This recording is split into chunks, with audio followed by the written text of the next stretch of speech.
Good morning students. मैं सतीश कुमार। आज हम करेंगे +1 क्लास भूगोल का भारत भौतिक पर्यावरण से अंतिम जो अध्याय है 7, उसका थर्ड पार्ट। और थर्ड पार्ट से पहले हमने जो टॉपिक रीड किए हैं वो बाढ़ है, भूकंप है, सुनामी जैसे हैं और चक्रवात। ये जो पार्ट हैं हमने पिछले 2 पार्ट्स में रीड किए हैं। आशा करते हैं आपको समझ आए होंगे। उसके बाद जो हमारे 2 जो प्राकृतिक आपदाओं से संबंधित विषय हैं वो रहते हैं, और वो विषय हैं सूखा और भूस्खलन। लैंडस्लाइड जो है वो किस तरीके से होती है, इन विषयों पर हम चर्चा करेंगे।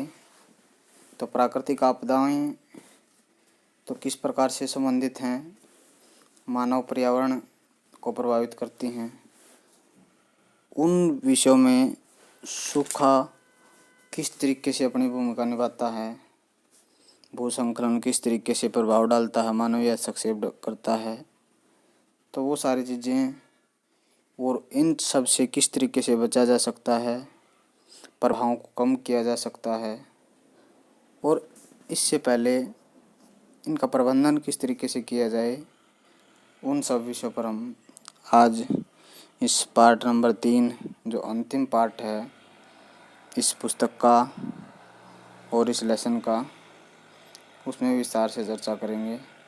तो आइए चलते हैं और करते हैं सूखे से संबंधित विषयों पर विस्तार से चर्चा।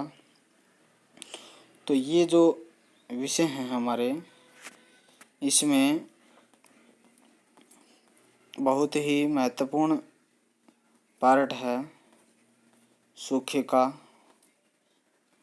क्योंकि इसी पे हमारी प्राकृतिक जो पर्यावरण है वो निर्भर करता है। क्योंकि जीव जंतुओं को जीने के लिए, पीने के लिए पानी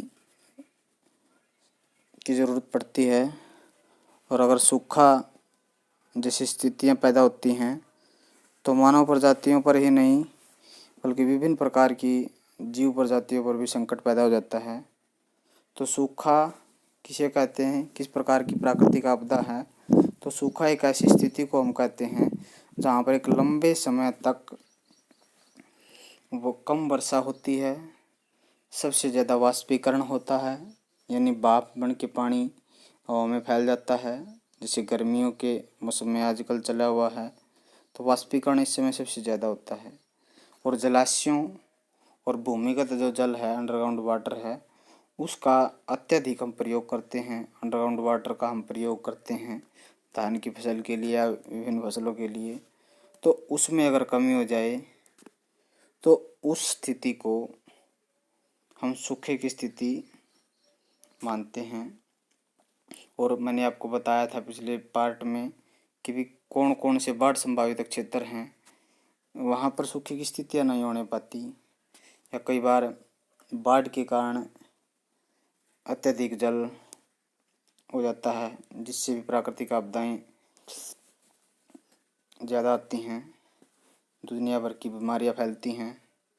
तो वो सारी चीज़ें, तो बाढ़ संभावित क्षेत्रों को छोड़कर जो हमारे अन्य जो क्षेत्र हैं, जिसमें राजस्थान वाला हिस्सा है, मध्य भारत का हिस्सा है, गुजरात का कुछ हिस्सा है, ये सारे जो पार्ट हैं बहुत ही सूखे से संभावित हिस्से माने जाते हैं, जहाँ पर सूखा पड़ने की संभावना काफ़ी मात्रा में होती है। उसके बाद बात करें एक जटिल प्रक्रिया के रूप में, इस प्रकार को इस विषय को माना जाता है कि भी बहुत ही मुश्किल परिस्थिति पैदा करता है सूखा, जिससे बारिश नहीं होती, वाष्पीकरण ज़्यादा होता है, वाष्पोत्सर्जन जिसे कहते हैं, अंडरग्राउंड वाटर जो भूमजल है उसमें कमी आ जाती है, मृदा में नमी की जो कमी है वो ज़्यादा गर्मी पड़ने से, ज़्यादा सूखा पड़ने से होती है। और विशेष प्रकार की जो फसलें हैं उनमें पैदा करने में कठिनाई महसूस होती है। तो सामाजिक आर्थिक रूप से बहुत सारी गतिविधियां हैं जो प्रभावित करती हैं, हो जाती हैं। तो कौन कौन से सूखे के प्रकार हैं उनको हम देखेंगे कि भाई किस तरीके से सूखे के प्रकारों को विभाजित किया गया है, कहाँ पर किस तरीके का सूखा पड़ता है, किस तरीके की समस्याएं पैदा होती हैं, वो सारे इस विषय में। मौसम विज्ञान संबंधी सूखा एक होता है, यह एक ऐसी स्थिति है जहाँ पर लंबे समय तक अपर्याप्त वर्षा होती है, यानी कम मात्रा में वर्षा होती रहती है और वो जो कृषि के लिए या विभिन्न कार्यों के लिए पर्याप्त नहीं होने पाती। इसे सामयिक समय के अनुसार और स्थानिक वितरण भी असंतुलित रहता है। और दूसरा जो सूखा होता है वो है कृषि संबंधित सूखा, यानी भूमि की जो नमी है, आर्द्रता है, वो कम हो जाती है, उसे सूखा कहते हैं। मिट्टी की जो आर्द्रता है, नमी है, उसमें फसलें मुरझा जाती हैं, लंबे समय तक फसलें टिक कर नहीं रह सकती। जिन क्षेत्रों में 30% से भी कुल बोए गए क्षेत्र पर सिंचाई होती है वो सूखा प्रभावित क्षेत्र नहीं माना जाता। कि भी जहाँ से 30% से ज़्यादा जो सिंचाई है वो कृषि से होती है वो सूखा प्रभावित नहीं होगा, यानी इससे कम जहाँ पर बारिश होती है वो क्षेत्र सूखा प्रभावित कहलाता है। इसके बाद आता है जल विज्ञान संबंधी सूखा। जल विज्ञान संबंधी सूखा क्या होता है कि ऐसी स्थिति पैदा हो जाती है जिसमें विभिन्न जल संग्रहण और जलाशय क्षेत्र हैं, जैसे झीलें हैं, नदियां हैं, जलभूत जो क्षेत्र हैं, इनका जो स्तर है वृष्टि द्वारा जाने वाली आपूर्ति के बाद भी नीचे गिर जाता है, यानी पानी की कमी हो जाती है। तो इसे जल विज्ञान संबंधी सूखा हम कहते हैं। उसके बाद आता है पारिस्थितिक सूखा। जब प्राकृतिक परिस्थितियाँ ऐसी हों जिसमें पारिस्थितिक तंत्र जल की कमी के कारण उत्पादकता में कमी हो जाती है, यानी ज़्यादा जल की कमी के कारण जो उत्पादकता है वो कम हो जाती है, उत्पादन कृषि का कम हो जाता है। परिणाम स्वरूप पारिस्थितिक जो तंत्र है, इकोसिस्टम जो है, उसमें तनाव पैदा हो जाता है और यह जो क्षति है, नुकसान है, काफ़ी होने की संभावना रहती है। इसे पारिस्थितिक सूखा कहते हैं। इस प्रकार का सूखा सब जगह पर न होकर कहीं कहीं होता है। तो अगर भारत के विषय में चर्चा करें तो किस तरीके से भारत में जो सूखा पड़ने वाले क्षेत्र हैं और किस तरीके से कहाँ कहाँ पर बारिश होती है, तो वो भी महत्वपूर्ण है, क्योंकि भारत के बहुत सारे क्षेत्र हैं जो बारिश से अछूते रह जाते हैं और बहुत सारे क्षेत्र हैं जहाँ पर अत्यधिक मात्रा में बारिश होती है। तो भारतीय कृषि काफ़ी हद तक मानसून पर निर्भर करती है, क्योंकि बारिश का इंतज़ार भारतीय किसान करते रहते हैं। और भारतीय जलवायु तंत्र सूखा और बाढ़ जैसे महत्वपूर्ण जो तत्व हैं उस पर निर्भर है। और अनुमानों की बात करें तो भारत में भौगोलिक क्षेत्र में 19% भाग और जनसंख्या का 12% हिस्सा हर वर्ष सूखे से प्रभावित होता है, यानी बहुत सारे राजस्थान जैसे या मध्य भारत जैसे क्षेत्र ऐसे हैं जहाँ पर सूखे की संभावना कई बार हर वर्ष पैदा होने की संभावना रहती है। लगभग देश का 30% जो क्षेत्र है सूखे से प्रभावित हो सकता है, इसमें 5 करोड़ लोग इससे प्रभावित होते हैं और भारतीय कृषि पर काफ़ी असर पड़ता है। उसके बाद ये जो सारी चीज़ें हैं प्राय देखा जाता है कि भाई जब देश में कुछ भागों में बाढ़ कहर ढा रही होती है उस समय दूसरे भागों में सूखे जैसी समस्या से लोग जूझ रहे होते हैं। और यह मानसून में परिवर्तनशीलता और इसके व्यवहार में अनिश्चितता का परिणाम है। और सूखे का प्रभाव भारत में व्यापक स्तर पर बड़े स्तर पर पाया जाता है, परंतु बहुत सारे क्षेत्र हैं जहाँ पर बार बार सूखा पड़ता है या अत्यधिक सूखे की तीव्रता बार बार आती रहती है। अगर आज के मौसम की बात करें, पश्चिम बंगाल है, उड़ीसा है, कर्नाटक है, तो इन सारे क्षेत्र जो हैं बाढ़ से जूझ रहे हैं। अत्यधिक मात्रा में बाढ़ के पानी बढ़ने से वहाँ पर प्राकृतिक आपदाओं का व्यापक रूप हम देख सकते हैं। और दूसरी तरफ देखें तो राजस्थान, हरियाणा, पंजाब जो उत्तर भारत का क्षेत्र है, आज की मौसमी दशाओं के अनुसार सूखे की संभावनाओं ज़्यादा बढ़ने की तीव्रता होती जा रही है। तो ये दोनों स्थितियाँ भारत में एक समय पर आ जाती हैं। तो यही कारण है कि सूखे की जो संरचना है भारत में विभिन्न प्रकार की प्राकृतिक आपदाओं के कारण घर्षित होती रहती है। और उसके बाद जो स्थितियाँ हैं किस तरीके से भारत में बनती हैं कि भी अत्यधिक सूखा प्रभावित क्षेत्र हैं वो कौन से हैं। बताया गया कि भी राजस्थान है सबसे ज़्यादा सूखा प्रभावित क्षेत्र है, जिसमें अरावली पर्वत श्रेणियाँ, पश्चिम में मरुस्थलीय जो भाग है, गुजरात का कच्छ है, अत्यधिक सूखा प्रभावित क्षेत्र हैं भारत के, जिसमें जैसलमेर है, बाड़मेर है, ये सारे ज़िले जिसमें 90 मिलीलीटर से भी कम जो वो वर्षा है वो होती रहती है। तो ये सबसे ज़्यादा सूखा प्रभावित क्षेत्र भारत के पाए जाते हैं। उसके बाद बात आती है अत्यधिक सूखा प्रभावित क्षेत्र। अधिक सूखा प्रभावित क्षेत्र में इसमें राजस्थान का पूर्वी जो भाग है वो हिस्सा, मध्य प्रदेश के ज़्यादातर जो भाग, महाराष्ट्र का पूर्वी भाग, आंध्र प्रदेश के अंदरूनी जो हिस्से हैं यानी मध्य भारत की बात हम करें तो वो सारा हिस्सा, कर्नाटक का पठार, तमिलनाडु का उत्तरी भाग, झारखंड का दक्षिणी भाग और उड़ीसा का जो आंतरिक भाग है वो प्रभावित है, क्योंकि उड़ीसा का जो पूर्वी भाग है वो बाढ़ से प्रभावित क्षेत्र ज़्यादा है।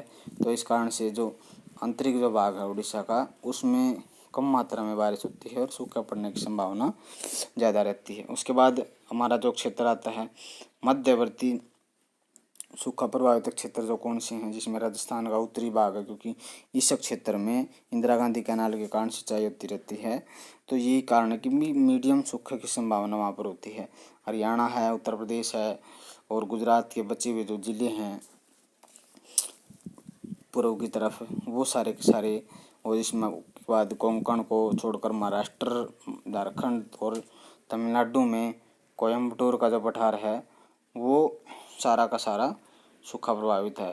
तो मानचित्र में हम देखें तो इंडेक्स के अनुसार ये जो सारा हिस्सा है जिसमें जोन में हमने बांटा है 4 जोन में, जो प्रथम जोन है सबसे ज़्यादा सूखा प्रभावित क्षेत्र है वो सारा का सारा राजस्थान और कच्छ का जो हिस्सा है वो आता है।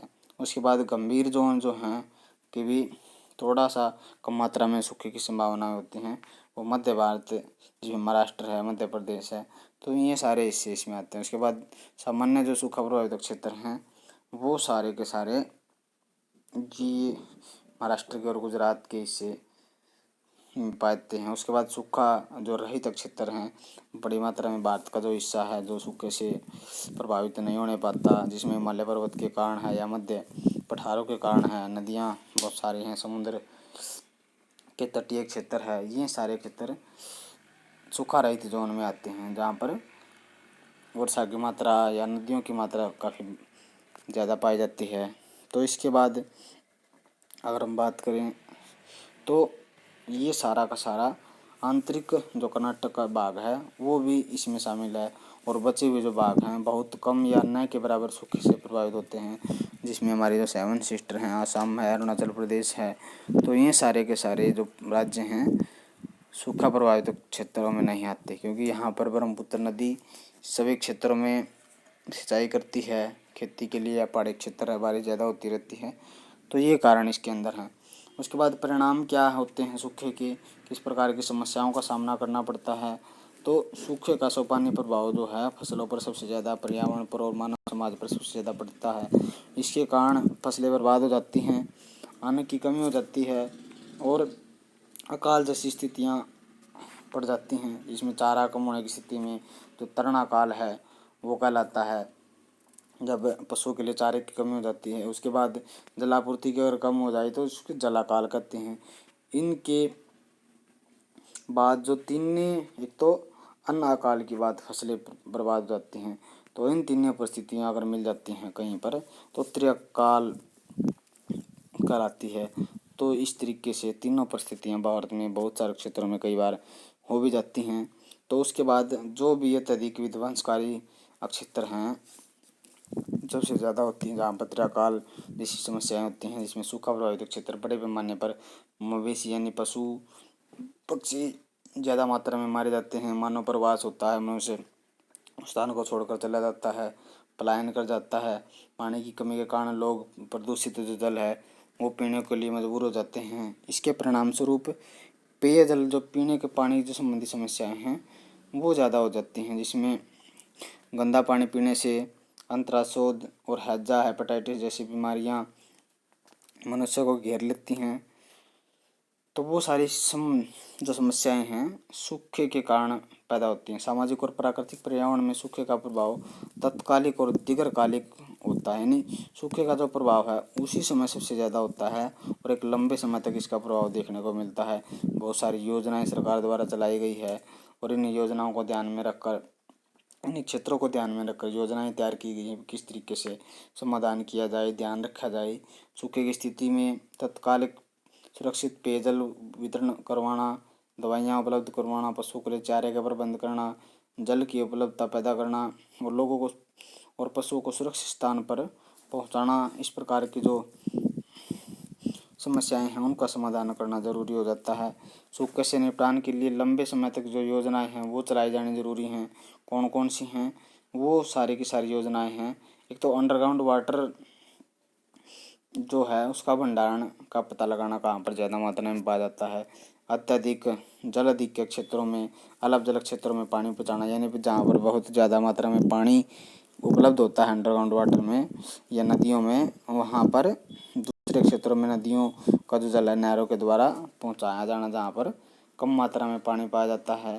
तो नदियों को जोड़ना, आपस में जलाशयों का निर्माण करना, तो ये सारे के सारे लंबे समय के प्रोजेक्ट हैं जो सूखे से बचाव कर सकते हैं। और संभावना को तलाशने के लिए हम दूर संवेदन प्रणाली का प्रयोग करते हैं, उपग्रह का प्रयोग करते हैं भी, किस तरीके से जल की स्थितियाँ ज़्यादा मात्रा में कहाँ पर मिलती हैं। उसके बाद सूखा प्रतिरोधी फसलों का प्रचार किया जाए, यानी जिस फसलों में ज़्यादा पानी की आवश्यकता ना हो और लंबे समय तक वो सूखे को से लड़ सकें, इस प्रकार की फसलें बोई जाएँ। उसके बाद वर्षा जल संवहन जो स्थिति है, जो प्लानिंग है वो की जाए, जिसे रेन वाटर हार्वेस्टिंग कहते हैं, जो वर्षा के पानी को इकट्ठा करके उसको प्रयोग करने की जो नियम है वो किया जाए। इसके बाद जो स्थितियाँ हमारी आती हैं कि भाई भूस्खलन जो आपदा है वो क्या होती है और वो किस तरीके से मानव जीवन को प्रभावित करती है। यानी भूस्खलन का मतलब होता है लैंडस्लाइड, यानी बड़ी मात्रा में चट्टानों का खिसक के नीचे आना, वो भूस्खलन कहलाता है। इस प्रकार की स्थितियाँ पहाड़ी क्षेत्रों में सबसे ज़्यादा मात्रा में होती हैं। उसके बाद अगर इसमें भूस्खलन में सड़क मार्ग जो है वो रुक जाते हैं पहाड़ी क्षेत्रों में, जैसे श्रीनगर में है, जम्मू कश्मीर का जो हिस्सा है वहाँ पर इस प्रकार की स्थितियाँ होती हैं और इस वजह से चट्टानें जो हैं खिसक कर नीचे गिर जाती हैं। और भूस्खलन भूकंप के कारण, ज्वालामुखी फटने के कारण, सुनामी के कारण या चक्रवात के कारण, इस प्रकार की घटना, इससे कोई बड़ी घटना नहीं है, परंतु इसका प्राकृतिक जो पर्यावरण है, राष्ट्रीय अर्थव्यवस्था पर गहरा प्रभाव पड़ता है। अन्य आपदाओं की बात करें तो इनके विपरीत जो आकस्मिक जो आपदाएं हैं, जिसमें अनुमेय है तथा बृहद स्तर पर दीगर और प्रदेशी कारकों से नियंत्रण है होता है, और भूस्खलन का मुख्य जो स्थानीय कारण है वो इसके कारण नुकसान पहुंचता है। इसलिए भूस्खलन के बारे में आंकड़े इकट्ठा करना और अनुमान लगाना काफ़ी मुश्किल होता है, क्योंकि इस प्रकार की स्थितियाँ तत्कालिक होती हैं, पता नहीं चलता। भूकंप के कारण भी भूस्खलन हो सकता है, बाढ़ के कारण भी भूस्खलन हो सकता है, तो ये काफ़ी महंगा पड़ता है। भूस्खलन की परिभाषित करना, इसके व्यवहार को शब्दों में बांधना मुश्किल कार्य है कि भी किस तरीके से भूस्खलन की हम परिभाषा दें, काफ़ी मुश्किल कार्य ये हो जाता है। परंतु फिर भी पिछले अनुभवों के बारे में और बारंबारता के घटने को प्रभावित करने वाले जो कारक हैं, यानी भूस्खलन की जो बारंबारता, इसको घटने के जो कारण हैं, उनके कारण हम इसकी परिभाषा को डिफाइन कर सकते हैं। जैसे भूवैज्ञानिक जो कारक हैं वो भूआकृतिक कारक हैं, वो प्रभावित करते हैं। उसके बाद ढाल है, यानी जितनी ज़्यादा ढाल होगी उतनी ज़्यादा भूस्खलन होने की संभावना ज़्यादा रहती है। उसके बाद भूमि उपयोग पद्धति हैं, किस प्रकार से हम भूमि का उपयोग करते हैं, वनस्पति आवरण कैसा है, या मानव के क्रियाकलाप किस तरीके से भूस्खलन के क्षेत्र को प्रभावित करते हैं। तो वो सारे के सारे जो कारक हैं भूस्खलन के संबंधित कारकों को हम पढ़कर पता कर सकते हैं कि भूस्खलन जो आपदा है वो किस तरीके से मुश्किल पैदा कर देती है। उसके बाद आती है अत्यधिक सुभेद्यता वाला जो क्षेत्र है वो हमारा कौन सा है।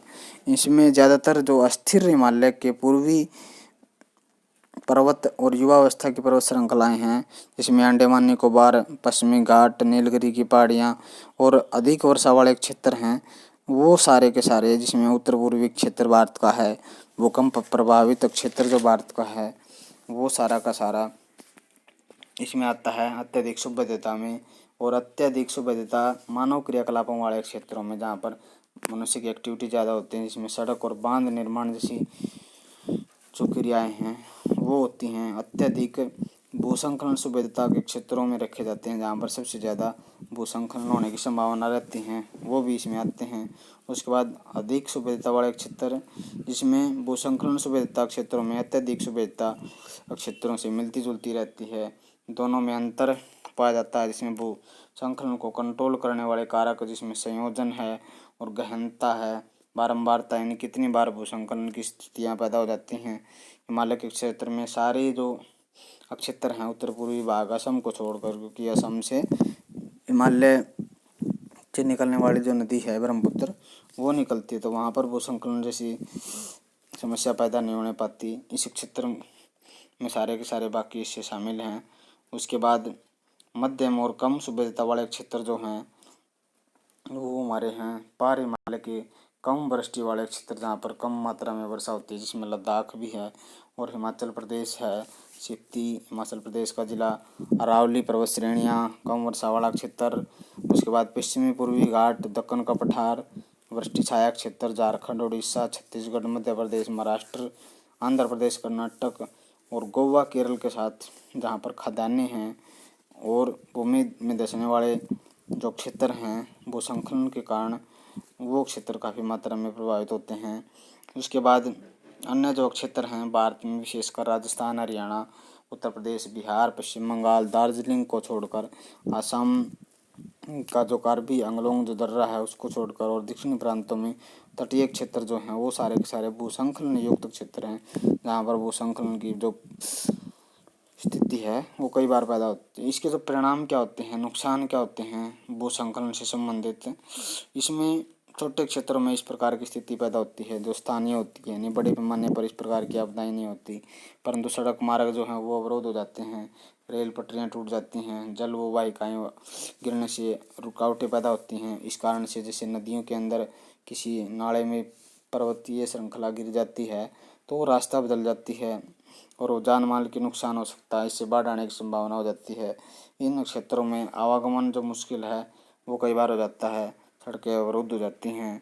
तो इसके बाद विकास जो कार्य हैं वो धीरे धीरे कम हो जाते हैं, प्रभावित होते हैं। निवारण किस तरीके से किया जाए भूसंकलन से निपटने के लिए, उपाय कौन कौन से किए जाएँ, इनमें अलग अलग हो सकते हैं क्षेत्र के अनुसार, क्योंकि अधिक भूसंकलन संभावित क्षेत्र है जिसमें सड़क और बांध बनाने की जैसे निर्माण कार्य पर प्रतिबंध होना जरूरी है। यानी बड़े क्षेत्र में जहाँ पर भूसंकलन होने की संभावना ज़्यादा है वहाँ पर इस प्रकार की विकास कार्य ना हो, कृषि, नदी घाटी और कम ढाल वाले क्षेत्रों में सीमित हो। इसके बाद बड़ी विकास परियोजनाओं को नियंत्रण किया जाना चाहिए इन एरिया में। सकारात्मक कार्य जैसे बड़े पैमाने पर वनीकरण लगाना जरूरी है, वन लगाए जाएँ और इससे बहाव कम होगा, बाढ़ की स्थिति पैदा नहीं होगी। भूसंकलन के उपाय के पूरक हैं बांध का निर्माण करना, स्थानांतरित कृषि कार्य वाले क्षेत्रों में सीढ़ीनुमा खेत बनाकर भूसंकलन को रोका जा सकता है। उसके बाद आपदा प्रबंधन किस तरीके से किया जाए, यानी जितनी भी आपदाएं हमने इस लेसन में रीड की हैं उनका प्रबंधन भूकंप, सुनामी, जलवायुमुखी की तुलना में चक्रवात के आने के समय और उनकी भविष्यवाणी जो संभव है उससे बहुत बड़ी मात्रा में बचाव संभव हो सकता है, कि वे भविष्यवाणी अगर की जाए, पता लगाया जाए ये सारी जो घटनाएं हैं कब आने की संभावना रहती है, तकनीकी का विकास किया जाए जिससे चक्रवात की गहनता, दिशा और परिणाम को मॉनिटर करके होने वाले नुकसान को कम किया जा सकता है। और इससे नुकसान को कम करने के लिए चक्रवात शेल्टर बनाए जाएं, तटबंध तैयार किए जाएं, बड़े पैमाने पर अच्छी तरीके के डाइक का निर्माण किया जाए, जलाशय का निर्माण किया जाए, वायु वेग को कम करने के लिए वनीकरण जैसे कदम उठाए जाएं, बड़े पैमाने पर वन लगाए जाएं किनारों पर, तो इससे जो वायु की गति है वो कम की जा सकती है। और भारत में, बांग्लादेश, म्यांमार इत्यादि देशों के तटीय क्षेत्र में रहने वाली जो जनसंख्या है की सुभेद्यता अधिक है, कि वहाँ पर जनसंख्या सबसे ज़्यादा मात्रा में रहती है, तो इसलिए यहाँ पर जान माल का नुकसान की जो स्थिति है वो काफ़ी मात्रा में बढ़ जाती है। तो इसी तरीके से आपदा प्रबंधन अधिनियम भारत सरकार ने लागू किए गए, जिसे महाविपत्ति और दुर्घटना संकट के समय में को प्रभावित किया गया। जो मानवकृत जो कारण हैं, इसमें दुर्घटनाएं हैं, लापरवाही है, तो उसको कम किया जा सकता है। तो इसका प्रबंधन जो है इसी तरीके से किया जाए। अगर बात करें निष्कर्ष के तौर पर कि भी किस तरीके से सारी की सारी जो घटनाएं हैं, प्राकृतिक आपदाएं और मानवकृत जो दोनों प्रकार की आपदाएं हैं, परंतु हर संकट पर आपदा ही नहीं होती, क्योंकि आपदा और विशेषकर प्राकृतिक आपदाओं में नियंत्रण मुश्किल है, यानी इसको कंट्रोल करना बहुत ही मुश्किल माना जाता है। इसका एक बेहतर उपाय यही है कि भी इसको आपदा का निवारण किया जाए। प्रबंधन की जो अवस्थाएं हैं उनको ध्यान में रखा जाए कि भी आपदा आने से पहले हम किस तरीके से प्रबंधन कर सकें। आपदा से पहले जो प्रबंधन है हमारा, उसके बारे में आंकड़े इकट्ठे किए जाएं, सूचना इकट्ठी की जाएं, संभावित क्षेत्रों का मानचित्र तैयार किया जाए, सड़क किनारे इस तरीके के हों जहाँ पर नुकसान होने की संभावना ना हो, और संभावित जो क्षेत्रों में आपदा योजना बनाना, तैयारी रखना, बचाव कार्य करना, ये सारे के सारे महत्वपूर्ण विषय हैं। उसके बाद आपदा के समय किस प्रकार की स्थिति हो सकती है, युद्ध स्तर पर बचाव और राहत कार्य किए जाएं, आपदाग्रस्त क्षेत्रों में लोगों को निकालना वहाँ से सुनिश्चित किया जाए, आश्रय स्थल उनके लिए निर्माण किए जाएं, राहत कैंप बनाए जाएं, भोजन और जल संबंधी जो आवश्यकताएं हैं, दवाई संबंधी आवश्यकताएं वो पूरी की जाएं आपदा के समय में, ये अत्यधिक आवश्यक हैं। उसके बाद आपदा के पश्चात की जो स्थिति है वो कैसी बनती है कि भी आपदा के पश्चात प्रभावित जो लोग हैं उनका बचाव किया जाए, पुनर्वास, उनका रहने के स्थान निर्धारित किया जाए, भविष्य में आपदाओं से निपटने के लिए निर्माण क्षमता पर ध्यान दिया जाए। इस प्रकार से आपदाओं से बचा जा सकता है। और भारत जैसे जो देश हैं जहाँ पर 2/3 क्षेत्र जनसंख्या और आपदा सुभेद्य है, यहाँ पर आपदा आने की संभावना बड़ी मात्रा में रहती है, तो इन उपायों का विशेष महत्व भी हो जाता है, क्योंकि आपदा प्रबंधन अधिनियम 2005 की ओर राष्ट्रीय आपदा प्रबंधन संस्थान की स्थापना इस दिशा में एक भारत सरकार का महत्वपूर्ण सकारात्मक कदम है, जिसके कारण इन चीज़ों को बचाया जा सकता है नुकसान होने से, आपदाओं के कारण। और बचते हैं हमारे अभ्यास के जो प्रश्न हैं, एक नंबर के कुछ महत्वपूर्ण क्वेश्चन दिए गए हैं, जिससे भारत के किस राज्य में अत्यधिक बाढ़ प्रभावित क्षेत्र है, जिसमें आसाम, बिहार, पश्चिम बंगाल और उत्तर प्रदेश में से आपने सुनिश्चित करना है। उसके बाद उत्तरांचल के किस जिले में मालपा भूस्खलन आपदा घटित होती है, जो लेसन में आया था, वो सारे के सारे। उसके बाद ये सारे के सारे क्वेश्चन हैं। मंजोली द्वीप के बारे में मैंने आपको बताया था, बर्फानी जो तूफान की आपदाएं हैं वो कहाँ पर आती हैं, किस प्रकार की घटनाएं हैं, वो सारे के सारे। और महत्वपूर्ण क्वेश्चन जो ये हैं आपके, इसमें संकट किस दिशा में आपदा बन जाता है, तो वो सारे के सारी। भूकंप क्यों आते हैं, उष्णकटिबंधीय क्षेत्रवास की परिस्थिति पैदा होती है, पूर्वी भारत में बाढ़ और पश्चिमी भारत में बाढ़ की जो स्थितियाँ कैसे अलग हैं, और मध्य भारत में सूखे क्यों पड़ते हैं, क्या कारण है इनका। तो ये सारे के सारे क्वेश्चन आपके लेसन को एक बार रीड करोगे, रिवाइज करोगे, तो आपके सामने अपने आप आ जाएंगे। तो इस तरीके से याद करने और नोट्स बनाने का जो प्रयास है वो आप जारी रखिए। सुभेद्यता क्या है, किस प्रकार की जो स्थिति है, विकास कार्य जो है आपदा बन जाता है हमारे लिए, तो वो सारे के सारे बिल्कुल इजी क्वेश्चन हैं। इनको रिवाइज कीजिए, मानचित्र को ध्यान से रीड कीजिए और बढ़ने का प्रयास कीजिए। ये सारे के सारे मानचित्र वर्क भी साथ में कीजिए, और इस तरीके से आपका जो लेसन नंबर 7 है वो कंप्लीट होता है, और ये बुक आपकी कंप्लीट हो जाती है। इसके बाद कोशिश करेंगे इसी बुक को एक बार आप रिवाइज करें, उसके बाद आपका जो टेस्ट है वो लिया जाएगा। तो रिवाइज कीजिए, तैयारी कीजिए। Have a nice day.